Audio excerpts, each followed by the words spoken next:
ना सामान बांधा है ना तैयार हुई है। बात की है विधि? बात यह है कि विधि के लिए अब उस घर में कोई जगह नहीं।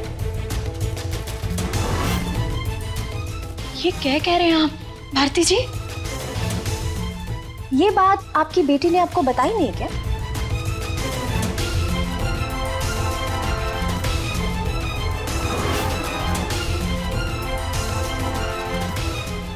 सूरजमुखी जी, मुझे बातें घुमा फिरा के करने की आदत तो है नहीं, इसलिए मैं सीधी सीधी बात बोलती हूँ। जब आपके बेटे शादी के दिन भाग गए थे तब माँ को और कुछ सूझा नहीं, तो उन्हें लगा कि वेद और विधि की शादी करा देते हैं। और वेद ने भी माँ का कहा टाला नहीं, पर आप तो टाल सकती थी ना। पर आप तो खुश हो गई कि एक नहीं तो दूसरी बेटी का तो ठिकाना लग रहा है ना। पर आप विधि से क्यों नहीं पूछते? वो जानती है कि वेद इस शादी से खुश नहीं है।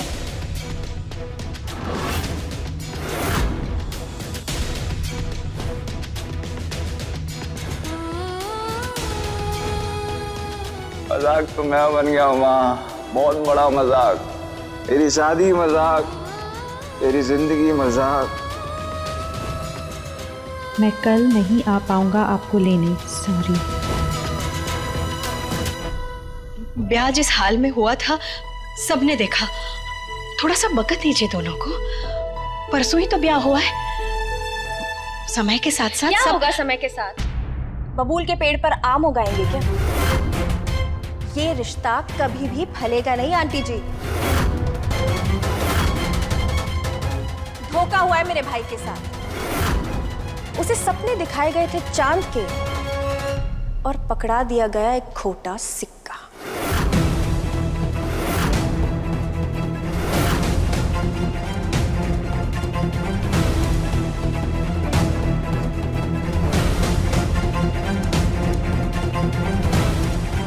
तुम्हारी माँ की आंखों पर तो ममता की पट्टी चढ़ी हुई है, पर तुम्हें तो दिखाई देता है ना।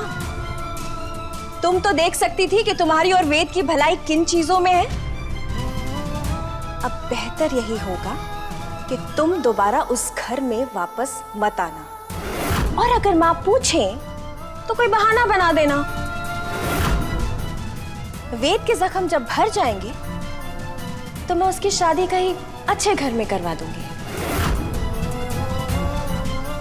और पैसे की चिंता तुम करना मत, हाँ? वो मैं हर महीने भिजवा दूंगी घर खर्च के लिए।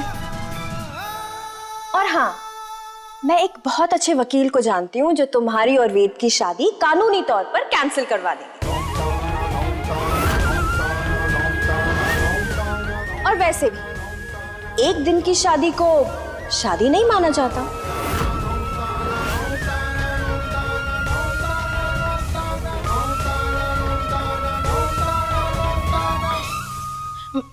मारे को ये सारी बातें थारे से सुननी कोनी भारती जी।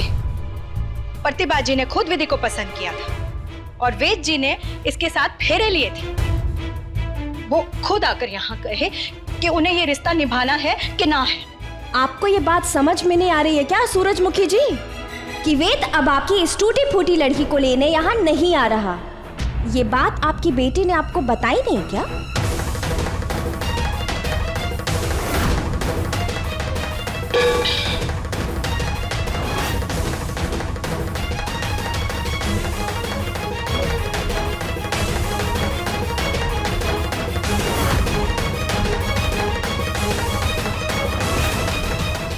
मैं विधि को लेने आ गया हूँ दी।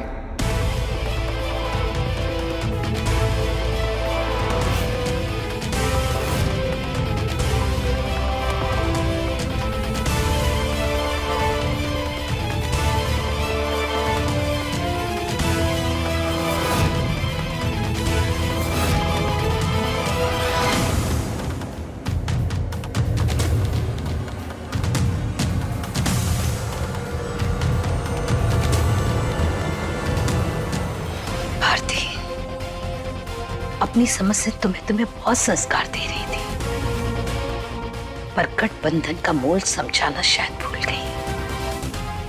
इसीलिए तुम यहाँ शादी तोड़ने की सलाह देने आई हो।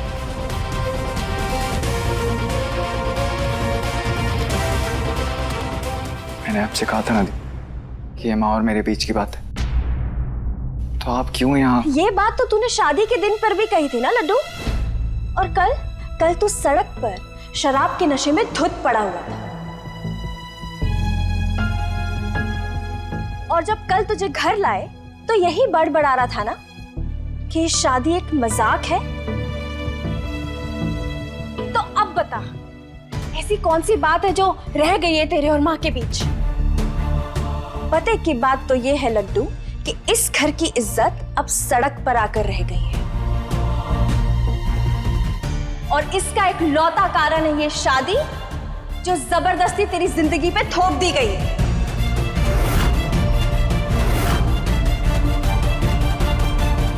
दी, अभी आप जाइए, हम बाद में बात करेंगे इस बारे में। नहीं लड्डू, हम अभी बात करेंगे, यही बात करेंगे ना। मैं तुझे अपनी जिंदगी ऐसे नर्क में झोंकते हुए नहीं देख सकती। माँ ने जो किया वो किया, जिस कारण से किया वो माँ जाने।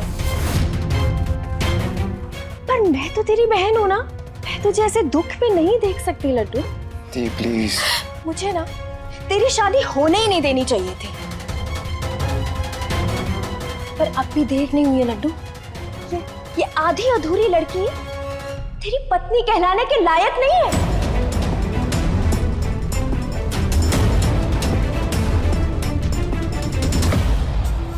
और जो कल हुआ ना, अगर वो दोबारा हुआ ना लड्डू, तो मैं अपने आप को कभी भी माफ नहीं कर पाऊंगी। इसलिए जो भी इलाज होगा अभी होगा।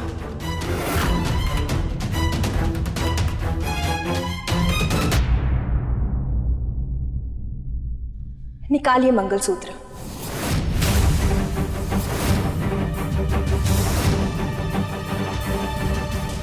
तुझे कोई हक नहीं ये मंगलसूत्र पहनने का।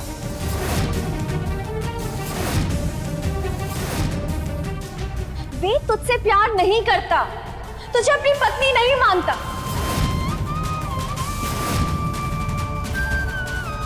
तेरा ये मंगलसूत्र पहनना इन काले दानों का अपमान है।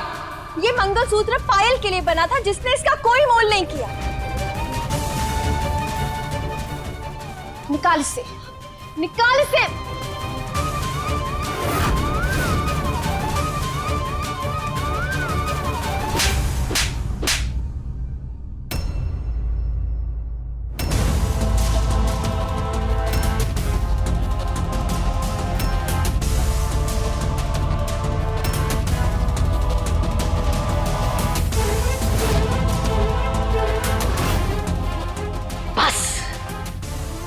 भारती, बहुत हो गया। एक बात कान खोलकर सुन ले, विधि मेरी बहू है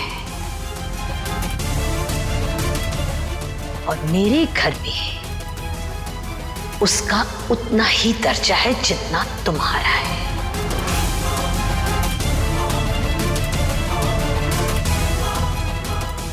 ये बात मत भूलना। नहीं भूलूंगी माँ, ये बात मैं कभी नहीं भूलूंगी। लेकिन आप भी एक बात याद रखिएगा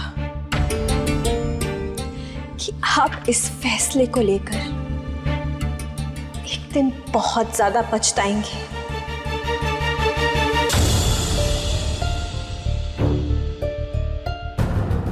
और आज के बाद विधि को अपने घर की बहू के दर्जे के साथ साथ अपनी जिंदगी में उसे अपनी बेटी का भी दर्जा दे ही दीजिए।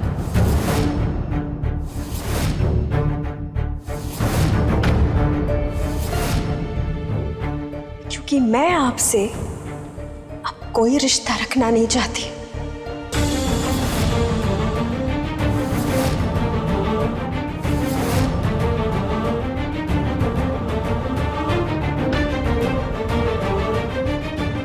मैं आपकी शक्ल भी नहीं देखना चाहती।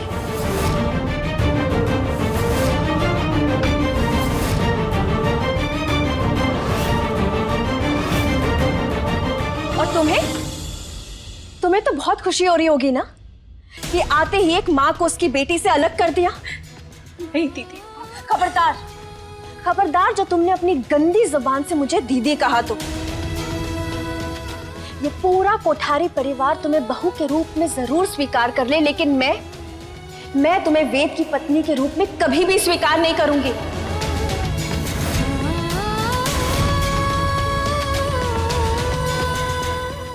क्योंकि तुम सिर्फ एक बोझ हो, एक ऐसा बोझ जो मेरे भाई की जिंदगी पर जबरदस्ती लाद दिया गया है।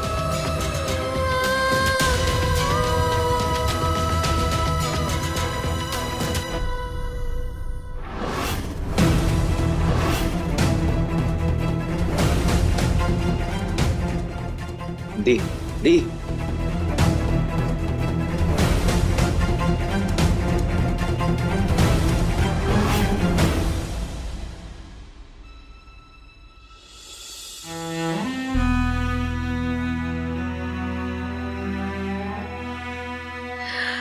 विधि। आंटी, मम्मी जी,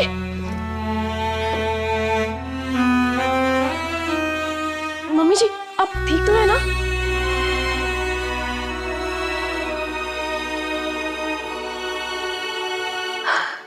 दिव्या, विधि के साथ जाओ, उसका सामान बांधने में उसकी मदद करो।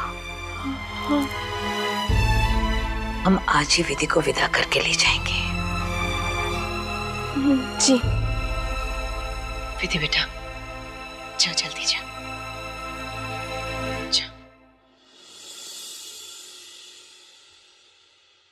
सूरजमुखी जी, जी।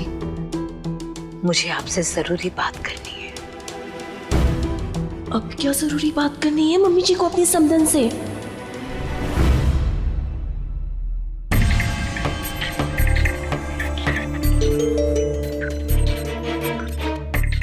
लगता है ये सो गया है।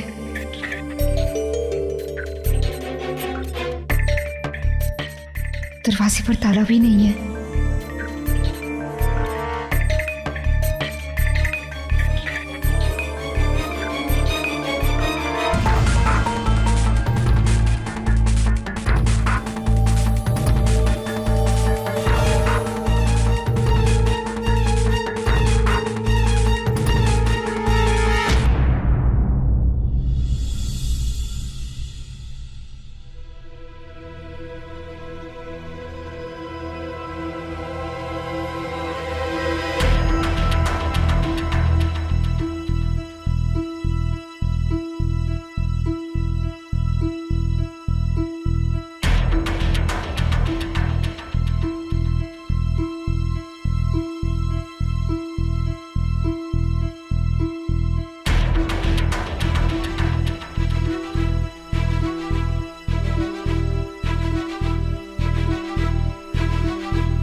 भाग क्या लग गई, छोरी भाग गई।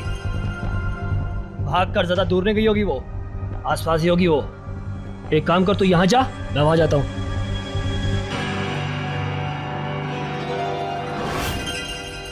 मुझे कुछ भी करके दीदू या माँ को फोन करना है, पर कैसे?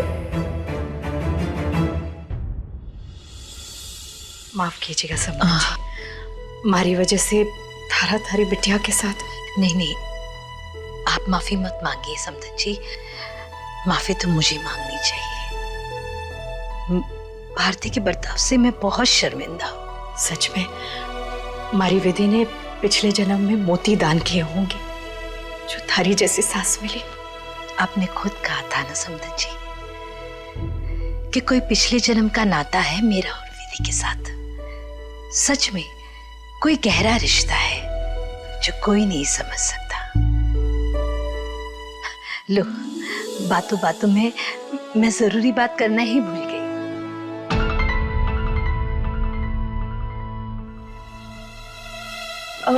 विधि, मैं हेल्प करूं? कोई बात नहीं भाभी।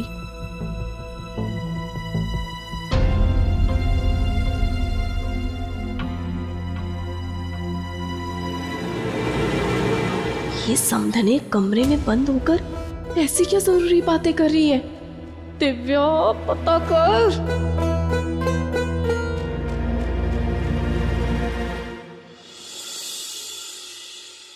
वेद जी, भारती दीदी। बहुत गुस्से में थी, मैंने रोकने की कोशिश की पर वो नहीं रुकी।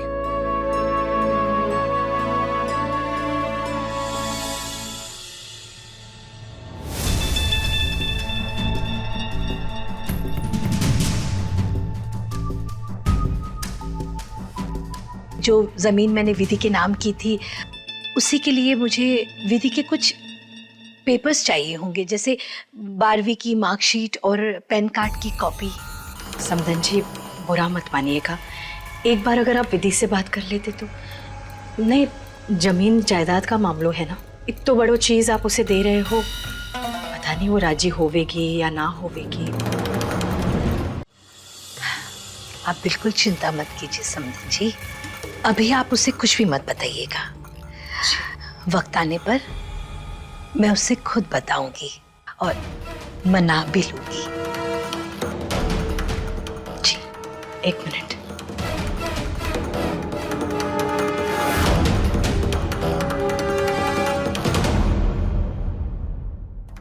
ये लीजिए।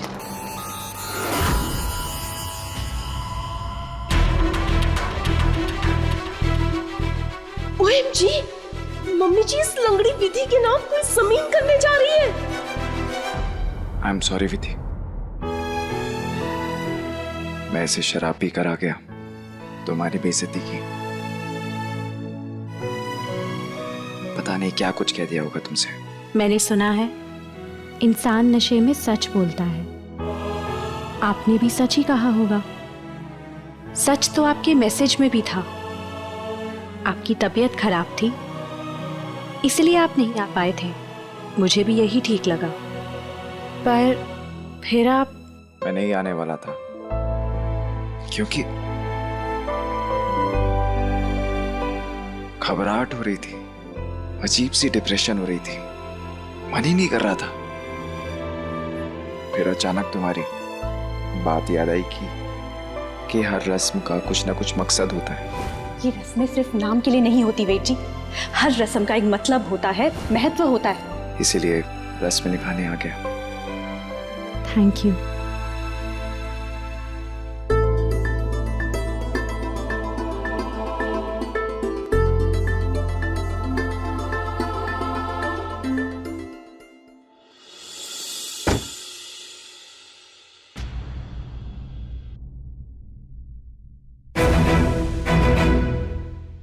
चले मम्मी जी।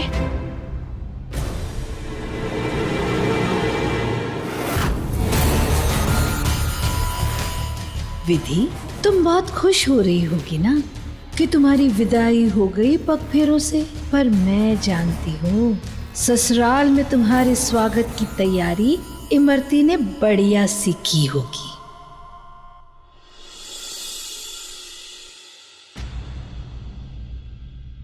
दिव्या, जाओ विधि का सामान उठाओ, घर नहीं चलना है। हाँ, हाँ।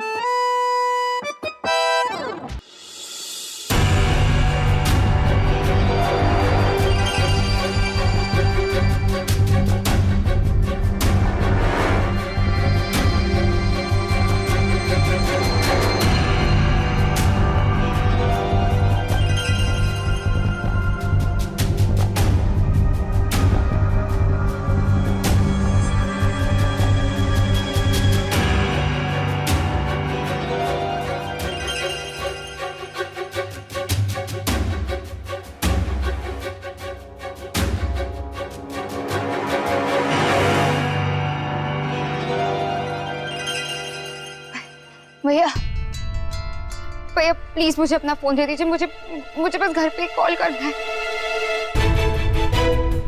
चोर नहीं हूं मैं भैया, मैं एक अच्छे घर से हूँ। प्लीज प्लीज मुझे अपना फोन दे दीजिए, मैं आपके आगे हाथ जोड़ती हूँ, बस एक कॉल करना है। प्लीज भैया प्लीज।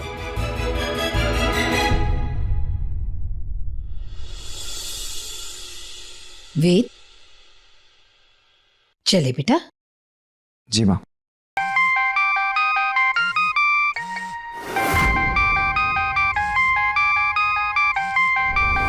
अब ये किस लिए फोन कर रहा है? हमारे स्टोर रूम के मैनेजर का है। इसे चैन ही नहीं है, दिन में 5 बार फोन कर दे।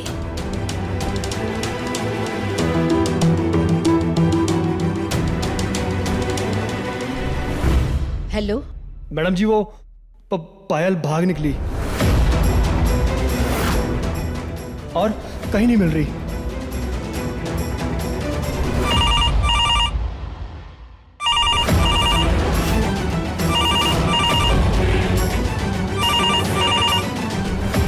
कहीं ये पायल का फोन तो नहीं?